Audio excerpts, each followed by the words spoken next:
ତ ହରେ କୃଷ୍ଣ ସାଙ୍ଗମାନେ, ସେ ଆଜି ତ କ'ଣ ସେ ମନ୍ଥା ଆସୁଛି ବୋଲି ପୁରା ବର୍ଷା ଜୋରସୋରରେ ଲାଗିକି ଅଛି।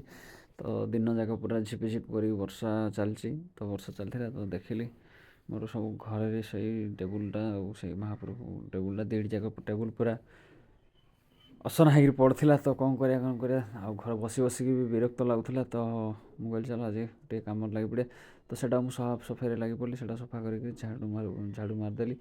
ଝାଡ଼ୁ ମାରିବା ପରେ ପୁରା ଦେଖନ୍ତୁ ରୁମ୍ଟା ପୁରା ସଫା କରିଦେଲି। ସଫା କରିସାରିଲା ପରେ ସଫା କରିକି ବସିଥାଏ ତ ଭାଇନା ଫୋନ୍ କଲା କି କୁଲାଡ଼ ଯିବା। ଆଚ୍ଛା, ତ ଭାରି ବୋଲୁଥିଲୁ କଥା କୁଲାଡ଼ ଗଲା ଆସି ଆମର ରାସ୍ତାରେ ମାନେ ଗୋଟେ ମନେ ପଡ଼ିଲା ଯେ ଆମ ଗାଡ଼ିର ଲାଇଟ୍ ଜଳୁନି। ତ ଯାଇକି ଗୋଟେ କପଡ଼ା ଦୋକାନରେ ପହଞ୍ଚି ଯାଇଥିଲୁ। କପଡ଼ାଟେ ଗୋଟେ ପ୍ୟାଣ୍ଟଟା ଥିଲା ଏକ୍ସଚେଞ୍ଜ କଲୁ। ତାକୁ ଏକ୍ସଚେଞ୍ଜ କରିକିରି ବାହାରିଥିଲୁ ଦୋକାନରୁ ଆସିଲା ପରେ ରାସ୍ତାରେ ବର୍ଷା ହେଇଯିବା ଯୋଗୁଁ ଟିକେ ଗୋଟେ ଜାଗାରେ ଛିଡ଼ା ହେଇଥିଲୁ। ତ ତା ଭିତରେ ବି ଆମର ବହୁତ କିଛି କାମ ହେଇଥିଲା। ଗୋଟେ କୁଲାଡ଼ର ଗୋଟେ ସାଙ୍ଗ ସହିତ ଭେଟ ହେଇଥିଲା। ତାପରେ ଯାଇକିରି କିଛି ସାମାନ ବି କିଣିଥିଲୁ। କିଣିକିରି ଆମେ ଆସିବା ସମୟରେ ରାସ୍ତାରେ ତ ବର୍ଷା ହେଲା। ବର୍ଷା ଯୋଗୁଁ ଆମେ ଗୋଟେ ଜାଗାରେ ଟିକେ ରହିଗଲୁ। ହରେ